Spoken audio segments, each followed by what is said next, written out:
Vamos con Edenor, esta empresa que es distribuidora y comercializadora Norte Sociedad Anónima, es la mayor distribuidora de electricidad de Argentina en términos de número de clientes y electricidad vendida. El área comprende 20 municipios del noreste de Gran Buenos Aires y la zona noreste de Ciudad de Cava, con una superficie de 4.000 solamente, ¿no? 4.637 kilómetros cuadrados, con más de 3.260.000 clientes, que representa una población de alrededor de 11 millones de habitantes y 370.000 pymes e industria. Acá está la región, parte de Cava, Vicente López, San Isidro, Hurlingham, Morón, Ituzaingó, La Matanza, General Rodríguez, Moreno, San Miguel, etc. Desde Edenor brindan un servicio de distribución eléctrica socialmente responsable, liderando la transición energética que contribuye a mejorar la calidad de la vida de las personas, el desarrollo de los negocios y la comunidad, así como los empleados, accionistas, etc. Buscando liderar esa transición energética, contando con una red inteligente, incentivando programas de eficiencia energética e inclusión, así como ayudando a la industria y electromovilidad del país. Una cosa con la transición, han comprado un Renault Kangoo ZE para la flota, es el primer vehículo eléctrico que adquirieron en la Argentina, ¿no? Donde es 100% eléctrico, tiene una autonomía de alrededor de 270 kilómetros por hora, una carga de batería que tarda alrededor de 6 horas, con una recuperación de 35 kilómetros en una hora, es decir, la recarga completa, y puedes trasladar hasta 650 kilogramos y 4,6 metros cúbicos. Por último, para esta presentación, lo que flota en el mercado es 18,54. La empresa que tiene el 51% de las acciones es Empresa de Energía del Cono Sur, Adelcos. El ANSES, o el Fondo de Garantía de Sustentabilidad, tiene 26,8, es una de las que más pesa en las empresas en general, el ANSES. Y después, bueno, hay una parte que se va a deshacer de este programa de propiedad participada, un proyecto que era, bueno, el plan de propiedad, el plan público-privado que no anduvo, se iba a utilizar esto para ese tipo de inversión en cada empresa, pero va a tender o sea, las clases C van a ser clase B. Vamos con los números de Edenor.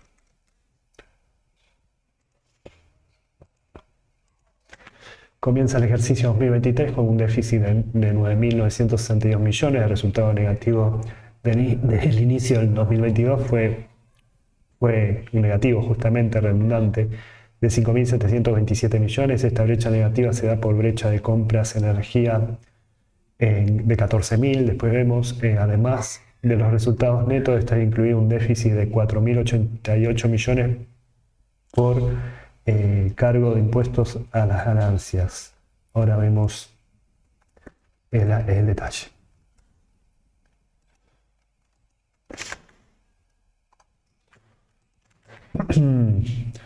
Bueno, como se ve, acá el resultado bruto es muy menor, es 8.000 millones menor que el año pasado, incluso los financieros también. Esto es por intereses a pagar en el RECAM, por más que se recuperan, ya que una deuda no pagada y no devengar interés, lo que hace es recuperar inflación, ¿no? Por eso esta es la diferencia. Yendo al impuesto a ganancias, tenemos que se hace un ajuste de inflación impositiva por 12.146. Bueno, hay muchas empresas que se quejaron de esto porque cuando se tiene un déficit como resultado, igual se está cobrando un ajuste por inflación, por propiedad, planta y equipo y otras cosas. Bueno, el 23 de enero hubo una audiencia pública donde la sociedad manifestó que se necesitan fondos provenientes del ahorro por 205,8 billones, mil millones necesarios para cubrir el déficit 2023. La sociedad alcanzó el 89,3% de satisfacción al cliente, que es un récord, en el 2022. Tanto Moody's como CCR mantienen las calificaciones, pero suben las perspectivas negativas estable por mejora de nivel de liquidez de la compañía y extensión de vencimientos, sea por la refinanciación también de las obligaciones negociables de clase 1 y la deuda con CAMES. Bien, acá yo me leí algo de la audiencia. Lo que dice es, bueno, habla de lo que es la red, da la exposición. La exposición no la pega en R como si la pega en Argas. Sí pegan algunas cosas, bueno, vendría a ser el flow, ¿no? O sea, cómo van distribuyendo los documentos, nada más, pero no estaba la presentación. Sí, se puede leer acá el hecho de la presentación, como la dimos recién, ¿no? Bueno, lo que implica Edenor en la factura, cuánto cobra o cuánto se lleva Edenor por cada factura, es 200 pesos cada 1000. Antes se llevaba 33% en el 2018, ahora eso lo ve injusto, porque Edenor no ha pagado un dividendo, no ha cobrado, o sea, las generadoras sí han pagado dividendos por 960 millones. Sin embargo, bueno, hacen diferentes inversiones. Acá en las audiencias se presenta gente que, bueno, por ejemplo, que cuestionan que no todos pueden usar la app, por ejemplo, pero no cuestionan si realmente fueron construidas en las 2.700 kilómetros de red alta y media tensión, por lo cual es más fácil cuestionar a los usuarios que uno de cada tres no puede acceder a una app.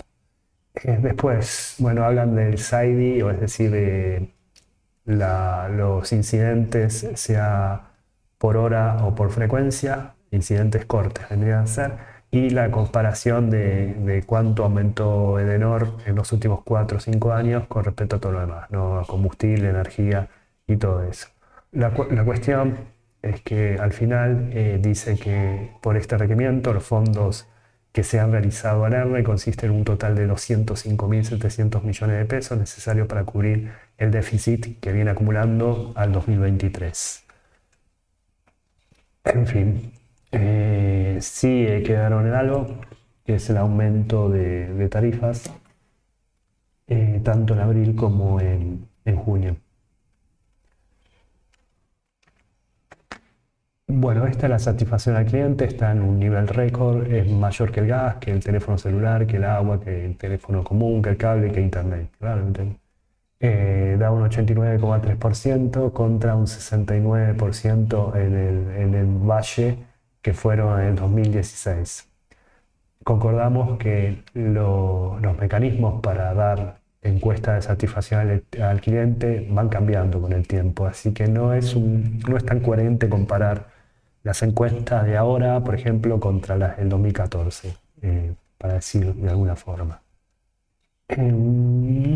Y Moody's tenemos lo siguiente. Bueno, Moody's mejora la perspectiva, que va de negativa a estable. Esto es por la opinión de ellos, bueno, sí, obvio, por mejorar el perfil de la liquidez de la compañía, extensión del plazo de vencimiento de la deuda financiera, producto de obligaciones negociables clase 1 y la emisión de la clase 2 y adicionales. Y los aumentos del 107% en abril y del 74% de agregado en junio, ¿no? Bueno, esto es la introducción. Los ingresos por servicios suman 69.809 millones, una suba del 12,4% respecto al año pasado. Los costos de venta, esto está mal, perdón, lo modifico también, lo voy a agregar. Son ahora lo vemos, un 2,8% mayor. Las compras de energía forman parte del 73,7% de los costos totales y suben un 37,7% por suba de energía y combustible, y el margen de EBITDA es negativo, y el año pasado fue del 3,5%.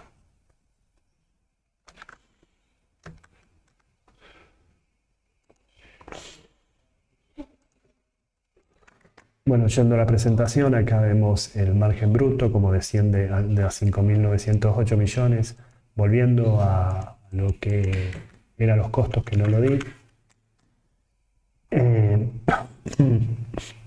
Eran alrededor de 68 millones, es decir, de 68.400 millones, 68.400 millones eran los costos de este año. Pero volviendo a esto, perdón. Y el EBITDA por márgenes operativos negativos en ambos casos, pero sumando depreciaciones da en un lado positivo, que da un 3% y este año negativo.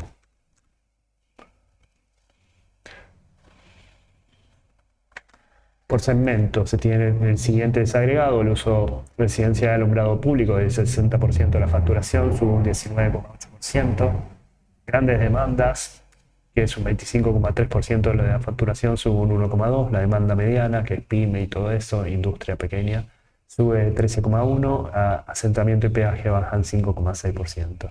Las inversiones alcanzan 9.986 millones, subiendo 82,1%, donde el 55% de la estructura de red, 20% de mantenimiento y mejoras en red y 13% en nuevas conexiones y resto. Una cosa con esto: acá hubo un plan verano donde se hicieron trabajos extras. Lo que quiero comentar es que también acá habla el defensor del pueblo y hablan que, en 2/3 en de Cava, ¿no? O de AMBA. De Cava, perdón. 2/3 de los usuarios son de Edesur y 1/3 de Edenor. Y sin embargo, el porcentaje es superior al 99% de denuncias son contra Edesur. Quiere decir que Edenor tuvo menores cortes que Edesur, por lo cual ese plan verano ha servido. Nada más. No quiero defender a la empresa, pero es lo que mencionaba en la audiencia.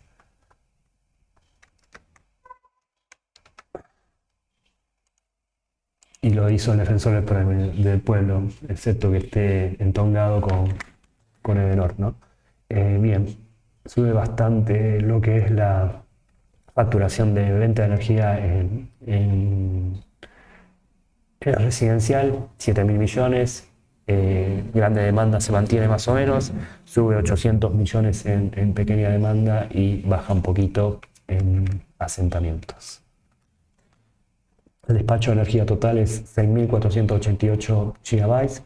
Hubo 2 récords de demanda de energía en marzo, que primero el récord del 10 de marzo que pasó al de diciembre del 2022, que era récord absoluto.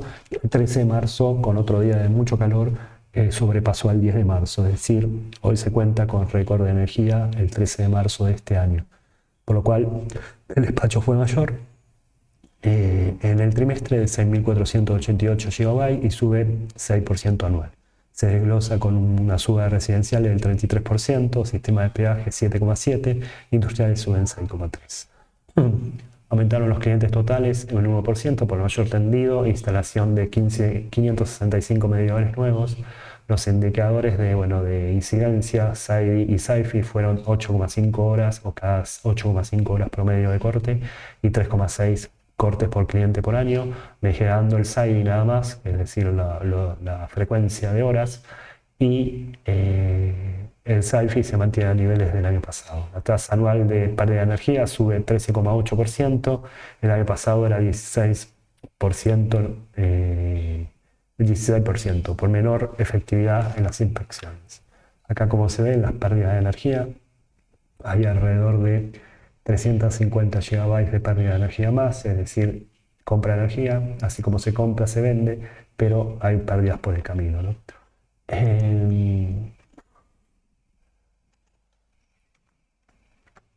Yendo al desglose de clientes, tenemos una suba de clientes residenciales, pero una utilización en residenciales muy mayor a todo lo demás. Después le sigue comerciales medianos, comerciales pequeños, que aumenta alrededor del 10%, y la suba de asentamientos de clientes, 4,2% de suba, en industriales 2,5% respecto al año pasado también. ¿Qué más? Bueno, acá está lo del SAIDI. El SAIDI se mantiene, venía bajando a grandes pasos, pero la cuestión, en el peor momento, que fue el 2014, donde no había inversiones para energía, sino había una especie de cautiverio contra la energía, tardando Gamesa periodos récord para pagar la generación de energía. Ahora se está aplanando, ¿no? Y al igual que el SAIFI, ¿no? Por supuesto. Y las pérdidas de energía tenemos un 16%, que creció lamentablemente por primera vez. Esto es por menor efectividad de energía, que bajó del 54,2% al 50,2% de desinfecciones con reincidencia de fraudes. Los gastos operativos suman 28.247 millones, aumentando 11,7%, remuneraciones y cargas sociales 29,4%, suben 2%, honorarios y distribuciones por servicio suben 31,8% porque se terciarizaron varias cuadrillas para resolver diferentes problemas por el calor. Las sanciones del R bajaron un 1,8%.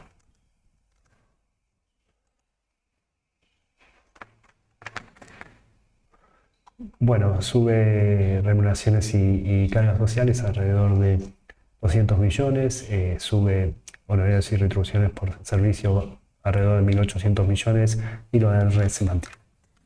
Resultados financieros son negativos por 34.826 millones. El año pasado era un déficit de 20.109 millones.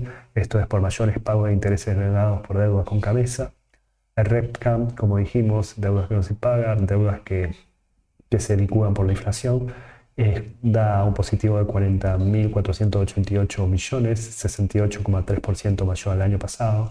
Los préstamos por obligaciones negociables dan 24.124 millones, llegando a un punto donde se había, antes del acuerdo con Gamesa y la condonación de la deuda, se había bajado, ahora se volvió a subir, es decir, en 2 años se volvió a subir al 2021.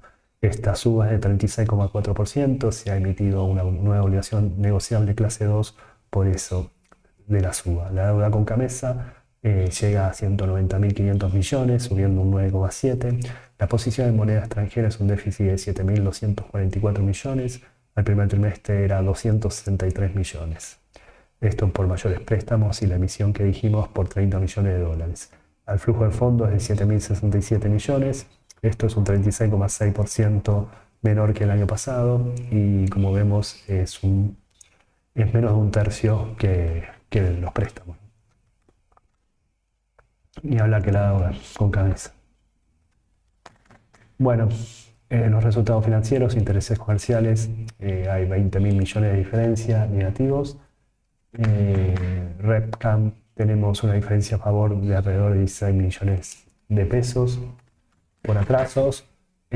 Préstamos, hay una diferencia, acá lo tenemos, de 24.770, es decir, de 6.500 millones, y se vuelve al punto donde se había licuado la deuda o amortizado la deuda en 45 millones de dólares, donde había pasado de 24.033 millones, 333 millones a 17.990, pero volvió de 17.990 a 24.476 millones. En cuanto a lo de Gamesa, tenemos que aumenta de 173.694 millones a 190.460 millones. En moneda extranjera hay un aumento en el pasivo sobre todo corriente por préstamos de 1.056 millones de pesos o 5,1 millón de dólares. Yendo al flujo de fondos, hay una suba, un incremento del efectivo de 4.685 millones, llegando a 7.067 millones, pero por tener menos ingresos operativos es menor que el año pasado, ¿no? Y para verlo más gráfico algunas cosas, tenemos los resultados financieros. El déficit aumenta un 73%, principalmente por tener una diferencia negativa con el interés de Gamesa de 20.000 millones de pesos aproximadamente. Y esto es como se licuó la deuda. Se ha llegado en 2018 a 226 millones de dólares. Hoy los vencimientos, es decir, para que venza en el 2018, se licuó, o sea, la clase negocial de 9 ahora con la 1 y la 2, en esta nueva empresa y se tienen vencimientos recién 85 millones de dólares para este año, 60 millones para el 2024 y 55 millones para el 2025. ¿Qué espacio? Bueno, en abril el R aprobó un incremento de la tarifa de distribución del 108% y un adicional para junio del 74% y esperemos que se cumpla, se inicia el proceso de revisión tarifaria integral, es decir, como el plan GAS-AR, algo así, para tener lineamientos, programas, audiencias y transportistas. Esto lo podemos ver en la presentación al principio, donde acá delinean por lo menos lo que puede llevar el proyecto técnico económico para el 2024-2028, un quinquenio, como hicieron con el plan gas y ya va creo que el plan gas 5. Acá hace un montón que no se hace un plan para lo que es distribución, transporte y todo eso. El plan gas fue exitoso porque, bueno, es récord de producción y no da abasto, por eso las presiones contra el gasoducto, ¿no? Para hacer el gasoducto, uno de los gasoductos y modificar algunos más chicos que se hicieron. La liquidez es muy corta, va de 0,42 a 0,44, la solvencia de 0,35 a 0,31, el valor del libro 163,5, la cotización de 215,15. No me acuerdo si lo sí, 215,15 y la capitalización es 188.300 millones y la pérdida por acción acumulada es 11,4 pesos. Es todo. Chao.